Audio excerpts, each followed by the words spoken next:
Hey guys, Professor Bill, Comic Book University and Pathfinder, issue number 1. Now, something that I find very interesting about this Pathfinder Spiral of Bones, issue 1, is right up on top. You notice that? Dynamite Comics? Whoa, what happened, IDW? Weren't you doing this one originally?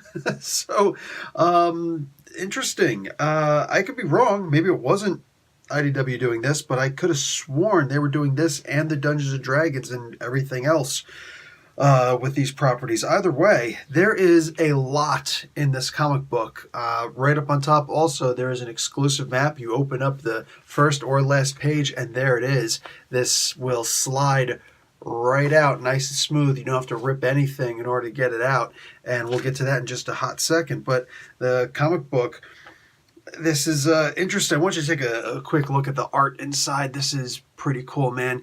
You actually get to see actually, you guys get to see the art right now. So you get to see there's this troll who is an augur, and apparently there are a bunch of augurs. This area is actually called Augur's Row. And these knuckleheads actually cut open their own entrails and read their intestines in order to see the future for somebody. And this particular troll happens to be a total bonehead. He's a charlatan. So I don't know, kind of interesting. Anyway, so this dude Valeros winds up getting himself into trouble. His party members, his crewmates, are like, dude, has this guy never fought a troll before? Like, is he brand new to adventuring? He doesn't have fire. He has no chance of winning. I loved that. That was cool. A half orc shows up who is an inquisitor, and I don't know anything about these characters. And to be honest, I've also never actually played Pathfinder. It is what it is, guys. Huge D&D fan. I can go through all the games that I have played. Whole bunch of them on the Nerdy website, in fact. The website and the YouTube page. But either way, interesting things happen, which I'm cool with, man. This is a really great adventure these guys have started up here. Everybody's into something else. Everybody's doing something else. Everybody's getting themselves in their own kind of trouble.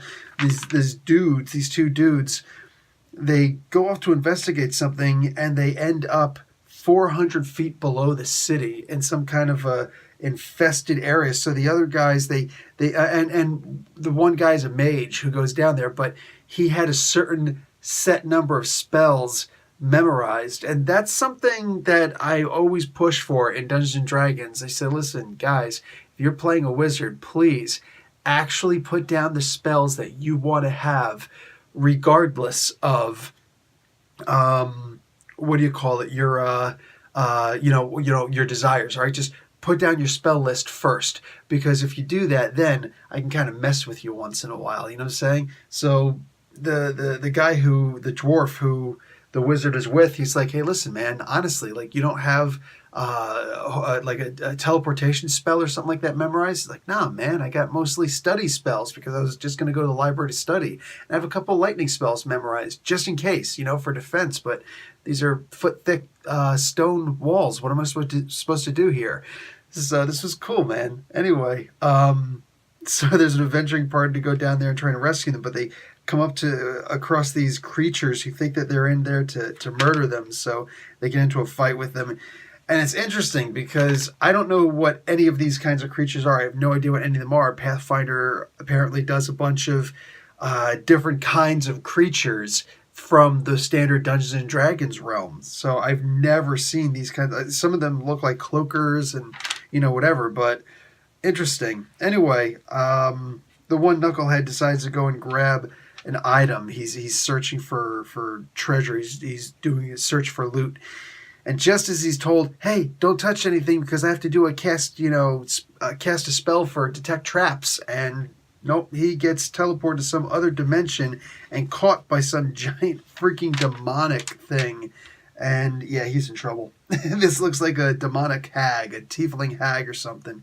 Anyway, impressive.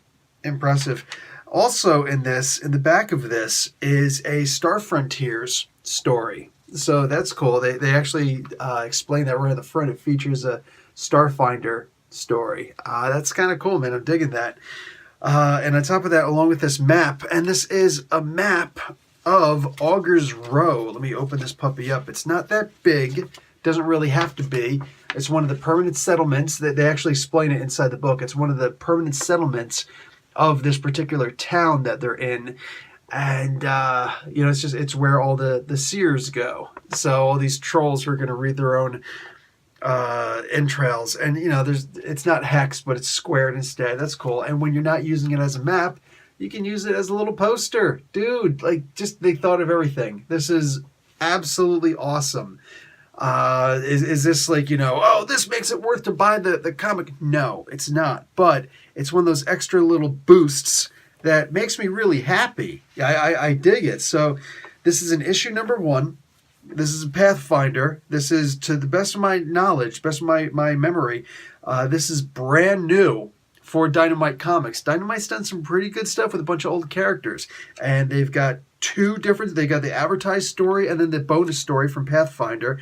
They've got a whole bunch of extra stuff on the back, including, not just an advertisement for Pathfinder in the books, but a whole bunch of stuff about Karamaga, the city that they're in. And I am digging it. I am digging it so much. I love when the Dungeons and Dragons and Pathfinder books do that. This is really good stuff. I am seriously digging this. So, maybe this stuff was always Dynamite. I don't know. I remember reading Pathfinder Worldscape, and I don't remember it being Dynamite, but whatever. I guess it was. Also, a couple advertisements in the back for Red Sonja and Tarzan meeting up, and a whole bunch of covers there. So, realistically, guys, this is a very heavy book. This is, issue 1s usually aren't quite this heavy, and I mean that with every homonym imaginable. This actually reminds me of an issue 25 book where it's yay, we got to issue 25. Give them a lot of stuff so they'll buy the book. Nah, man, there's a lot of heft to this book for just a $5 US cover price. I'm digging it. Anyway, guys, that's going to be it for me. Professor Bill, Comic Book University. Oh wait, I need to give it a grade. A grade. I'm going to give this a B+. This was good. This gets me interested to continue reading the Spiral of Bones. I'm digging it. And that's everything. All right, Professor Bill, Comic Book University.